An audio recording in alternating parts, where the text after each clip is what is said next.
بسم اللہ الرحمن الرحیم۔ میرے اپنے سب سننے والوں کو آپا کا سلام۔ آج آپا بہت اچھا ٹاپک لے کر آئی ہے، مہنگائی اور بے حیائی۔ ہے نا اچھا ٹاپک، ٹون بھی ملتی ہے۔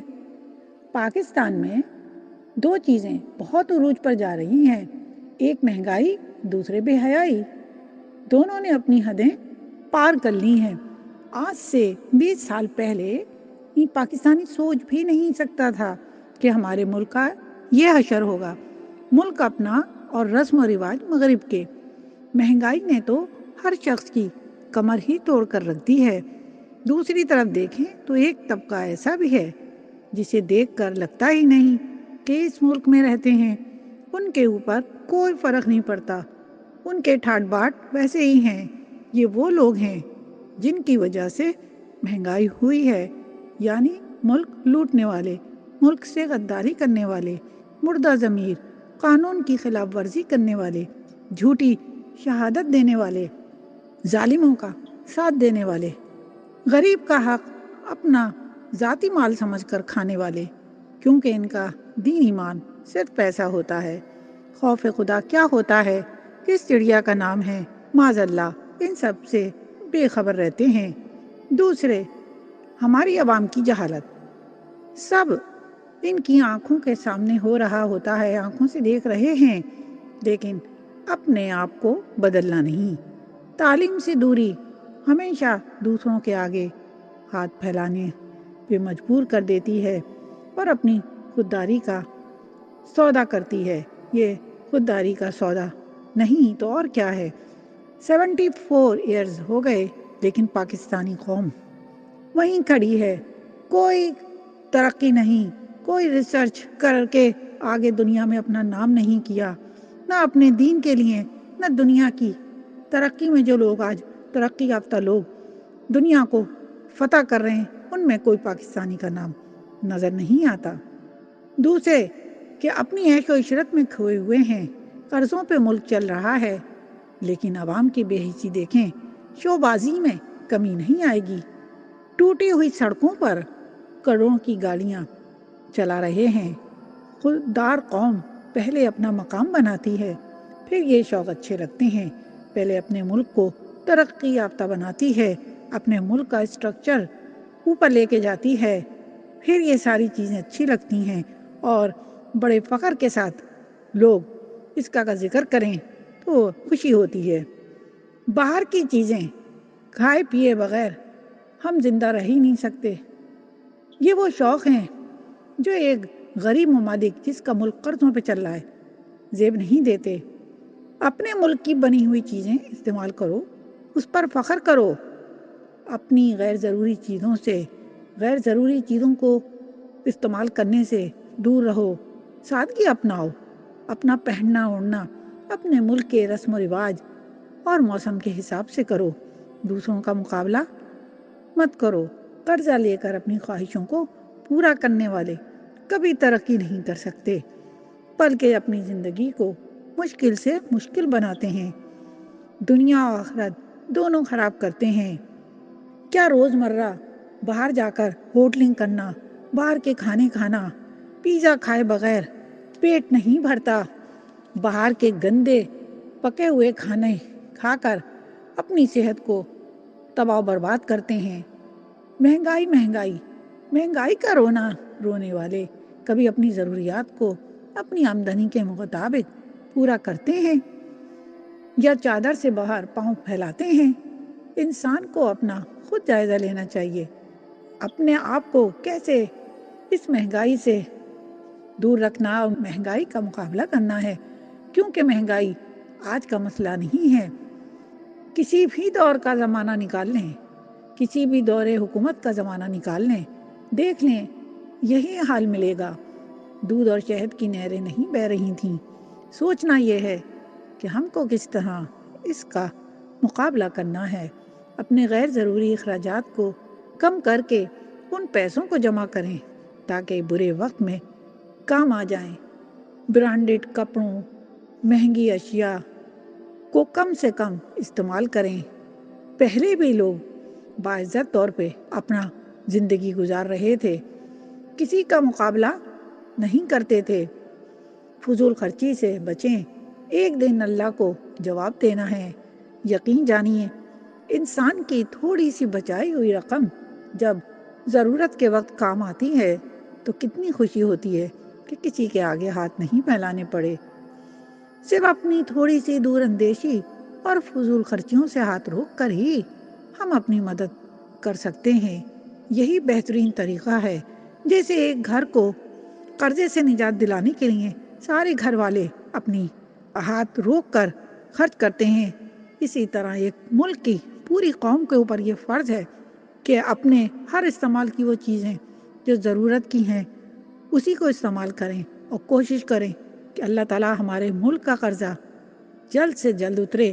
پھر ہم یہ ٹھاٹ باٹ اور یہ لاکھوں کروڑوں کی شادیوں میں جو پیسہ بے فضول خرچ کرتے ہیں، لاکھوں کی گاڑیاں دوڑاتے پھرتے ہیں، شو بازی کرتے ہیں، مغرب کی مقابلہ کرتے ہیں، مغرب والے جشتے ہیں اپنے ان کاموں سے کیونکہ ان کا ملک کسی کا قرض دار نہیں ہے۔ پہلے اپنے ملک کا قرضہ اتارو، پھر یہ ٹھاٹ باٹ کی زندگی گزارو تو اللہ بھی تمہیں گناہ میں شامل نہیں کرے گا۔ اللہ کو یاد تو کرو، پھر دیکھو کہ اللہ کیا کرتا ہے۔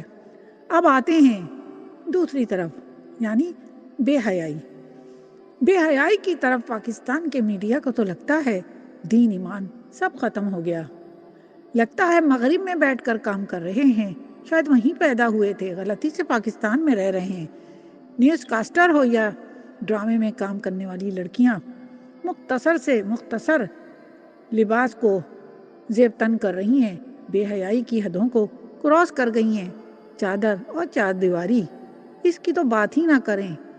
لباس کو تو جیسے انہوں نے مغرب کا پہننا اوڑھنا ہی اپنے آپ کے اوپر لازم و ملزوم کر لیا ہے کہ اس کے بغیر تو ہم رہ ہی نہیں سکتے۔ بے حیائی کا لیکچر اگر دو کہ بے حیائی کو کم کرو، اس لیکچر کو سننے کے لیے ان کے پاس وقت نہیں ہے۔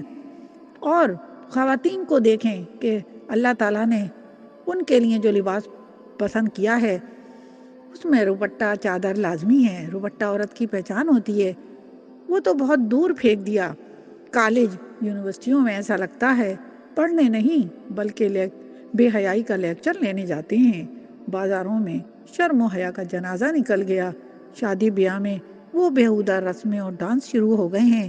لگتا ہے کہ وہ وقت دور نہیں جب اللہ کی پکڑ ان پر آنے والی ہے، کیونکہ خوف خدا تو دل سے نکال ہی دیا۔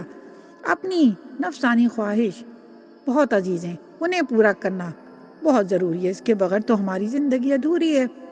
زمین پر جب گناہ بڑھ جاتے ہیں اور اللہ تعالیٰ پھر انسانوں پر اللہ کی رحمتیں اور برکتیں نہیں نازل کرتا، سب ختم ہو جاتی ہیں۔ جو آج نظر آ رہا ہے، ملک میں بجلی نہیں، صاف پانی نہیں، گیس نہیں، دوائیاں جعلی ہیں، یہ سب کیوں ہے؟ کبھی سوچا ہے؟ یہ اللہ کی پکڑ ہے۔ اپنی خواہشوں کے پیچھے بھاگنے والے تباہ و برباد ہو جاتے ہیں۔ ایسی ایسی بیماریاں دیکھنے اور سننے میں آ رہی ہیں کہ جس سے اللہ کی پناہ مانگتے ہیں۔ یہ سب اللہ کا عذاب نہیں تو اور کیا ہے؟ ہم کیوں بھول جاتے ہیں ہم مسلمان ہیں، ہم پیارے نبی کی امت ہیں، ہمیں اتنا گناہوں میں آگے نہیں بڑھنا چاہیے کہ ہمیں توبہ اور استغفار کا موقع بھی نہ ملے، اور اللہ کو تو منہ دکھانا ہے۔ ایک دن تو مر کے سب کو وہیں جانا ہے، کوئی کروڑ پتی ہو یا ارب پتی سب دنیا میں چھوڑ کے جائے گا۔ لیکن افسوس کے ساتھ کہنا پڑتا ہے کہ جو آپا باتیں کر رہی ہیں یہ کسی کو نہیں اچھی لگیں گی۔ وہ تو اپنے جو زندگی کے جس ٹریک پہ چل رہے ہیں وہی سب سے اچھا ہے، لیکن ڈریں اس وقت سے جب اللہ کی پکڑ ہوگی یا ان کا اپنا آخری وقت چل رہا ہوگا۔ برے اعمال اور گناہوں کا بوجھ جو ہم نے خود بڑھایا ہے، سزا تو ملنی ہے۔ پاکستانی خواتین کو دیکھ کر افسوس ہوتا ہے۔ آپا ان خواتین کی بات کر رہی ہیں جو اس پر پورا اترتی ہیں، نانی بن گئیں، دادی بن گئیں، ڈراموں میں ساس اور ماں کا کردار ادا کر رہی ہیں۔ میڈیا کو شرم نہیں آتی، پوری فیملی بیٹھ کے دیکھتی ہے، ساس ہو، نانی ہو، دادی ہو، ان کے لباس کو انہوں نے تار تار کر کے رکھ دیا، اور بزرگی تو نظر ہی نہیں آتی۔ یہ سب کس کا قصور ہے؟ یہ کیا ہمیں مغرب لیکچر دے رہا ہے کہ آپ یہ سب کریں؟ کیا ہماری شرم و حیا مر گئی؟ کیا ہم مسلمان کے دائرے سے باہر آ گئے ہیں؟ کیا ہمیں اللہ کو جواب نہیں دینا؟ یہی سب چیزیں ہیں جو ہمارے پاکستان کی بربادی کا سبب بن رہی ہیں، ورنہ اللہ تعالیٰ نے تو یہ ایک ایسا بہترین تحفہ دیا تھا مسلمانوں کو، لیکن افسوس کہ یہ سنبھال نہیں سکے اور اس راہ پہ چل نکلے ہیں جس پر چل کر صرف بربادی ہے اور کچھ نہیں، بلکہ باہر بیٹھے ہوئے لوگ ہم سے زیادہ اچھے طریقے سے مسلمان ہونے کا ثبوت دے رہے ہیں۔ شرم آتی ہے جب پاکستان کو دیکھتے ہیں کہ اتنا بے حیائی میں آگے نکل گیا ہے۔ لباس کو انہوں نے بالکل ہی مختصر کر دیا ہے۔ ایوارڈ کے تقسیم کے جو پروگرام آتے ہیں انہیں دیکھ کے یقین نہیں آتا کہ ہم یہ پاکستانی خواتین ہیں۔ توبہ استغفار، اللہ ان کو ہدایت دے۔ آپا کی باتیں بہت بری لگ رہی ہوں گی، لیکن حق اور سچ یہی ہے کہ ہم مسلمان ہیں، اور مسلمان ہونے کے ناطے میں اللہ تعالیٰ سے اپنے سننے والوں کے لیے یہی دعا کرتی ہوں کہ اللہ تعالیٰ ہم سب کو اس بے حیائی اور بے شرمی کی زندگی سے محفوظ رکھے، دور رکھے۔ میں اپنے سب سننے والوں کی شکر گزار ہوں کہ وہ میری تحریروں کو پسند کرتے ہیں، لائک کرتے ہیں، اور میری التماس ہے، دعا کرتی ہوں ان سے کہ آپ میرا ساتھ دیں، برائی کو ختم کرنے کے لیے اگر اس قافلے میں آپ میرے ساتھ ہوں گے، آپا کے ساتھ ہوں گے، تو اس کا اجر آپ کو بھی ملے گا، کیونکہ جو کوئی اچھائی کے راستے پہ چل رہا ہوتا ہے اور اس قافلے میں جتنے بھی لوگ شامل ہوتے رہتے ہیں وہ بھی اس اجر کے حقدار ہوتے ہیں۔ اور اس دعا کے ساتھ کہ اللہ تعالیٰ یہ جو وبا پھیلی ہوئی ہے، اللہ تعالیٰ اس کو پوری دنیا سے، تمام بنی نوع انسان کو اس سے نجات دلا دے، اپنے حفظ و امان میں رکھے، آمین۔